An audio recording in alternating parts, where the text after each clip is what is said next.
Joining us now with more, Newt Gingrich. He served as Speaker of the House. He's a Trump supporter and author of the book Treason. Great to see you, Mr. Speaker. Thanks for being here. So it's good to be back. I mean, with Cook and many other nonpartisan independent pollsters now saying that the Senate is likely lost to the Republicans, what does that say? I mean, if Donald Trump loses this White House race and the Republicans lose the Senate, does that suggest that the Republicans nominated the wrong candidate at the top of their ticket?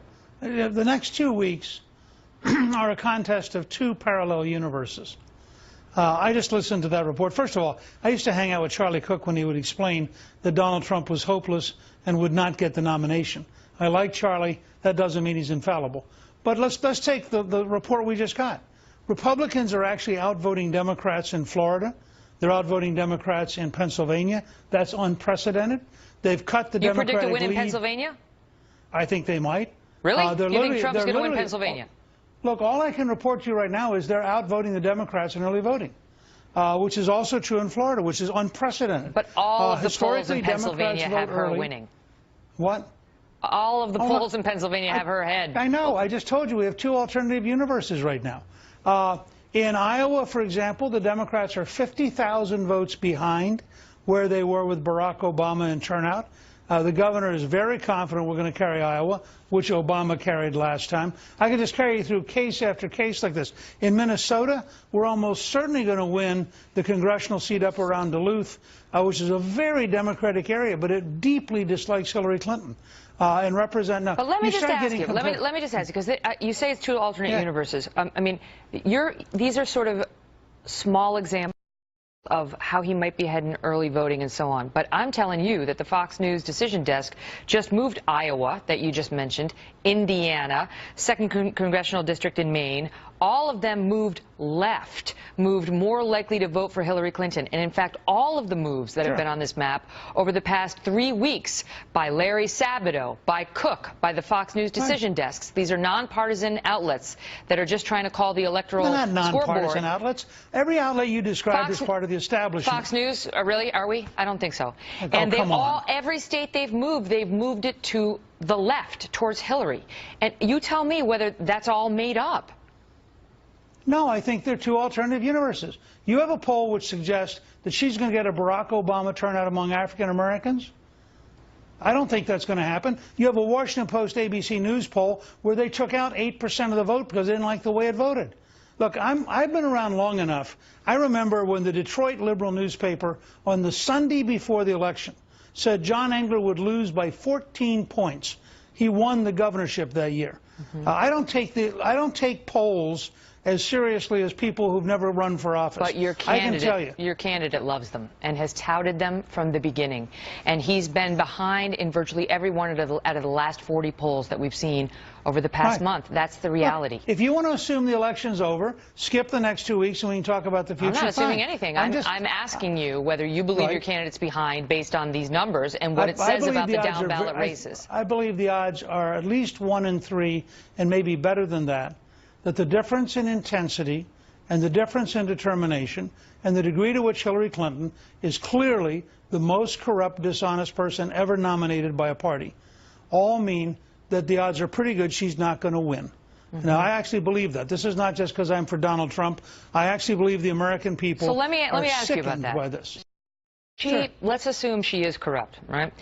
She was just as corrupt 3 weeks ago and 3 months ago, and she would have been corrupt and collapsing physically on September 11th of this year, and her poll numbers tanked. But then you know what happened. He had a rough first debate. He took the bait on Alicia Machado. He stayed in that trap for a week. The Access Hollywood tape came out, which was not produced by Hillary Clinton. That was Trump on camera talking about grabbing women. Look, I just heard you go through this with Governor Pence. I get it. I know where you're coming from. But let me point out something to you. Sure. The 3 major networks spent 23 minutes attacking Donald Trump that night and 57 seconds on Hillary Clinton's secret speeches. You don't think this is a scale of bias worthy of Pravda and Izvestia? I mean, you want to know why Donald Trump's had a rough time? If Trump is a sexual predator, that is... He's not a sexual predator. Okay, that's your opinion. I'm not taking a position on it. You could not defend that statement. I am not taking a position on it. I'm sick and tired of people like you using language that's inflammatory, that's not true. Excuse me, Mr. Speaker. Donald you have Trump no was not idea whether it's true or not. What we know is that there are at least... Neither do you. That's right, and I'm not taking a position on it, unlike yes, you are. When you use the words, you took a position. So what and I think I said it's very is unfair of you to do that, Megyn. Incorrect. I think that is exactly the bias people are upset by. I think that your defensiveness on this may speak volumes, sir. No, what I said let me just is... suggest to you. No, let me make my point, and then I'll give you the floor. What I said is, if Trump is a sexual predator, then it's a big story. And what we saw on that tape was Trump himself saying that he likes to grab women by the genitals and kiss them against their will. That's what we saw. Then we saw 10 women come forward after he denied actually doing it at a debate to say that was untrue. He did it to me. He did it to me. We saw reporters. We saw people who had worked with him, people from Apprentice, and so on and so forth. He denies it all, which is his right. We don't know what the truth is.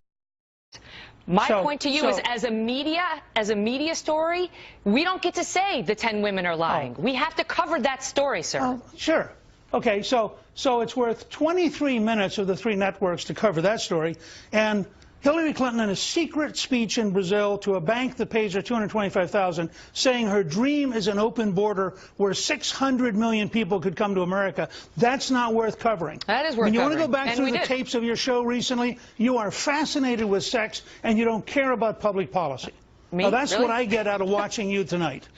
You know what, Mr. Speaker? I'm not fascinated by sex, but I am fascinated by the protection of women and understanding what we're getting in the Oval Office. And I think the American voters would like to know. And therefore, we're going to send Bill Clinton back to the East Wing because, after all, you are worried about sexual predators. Yeah, listen, it's not about me. It's about the women and men of America. And the poll numbers show us that the women of America in particular are very concerned about these allegations and in large part believe that they are a real issue.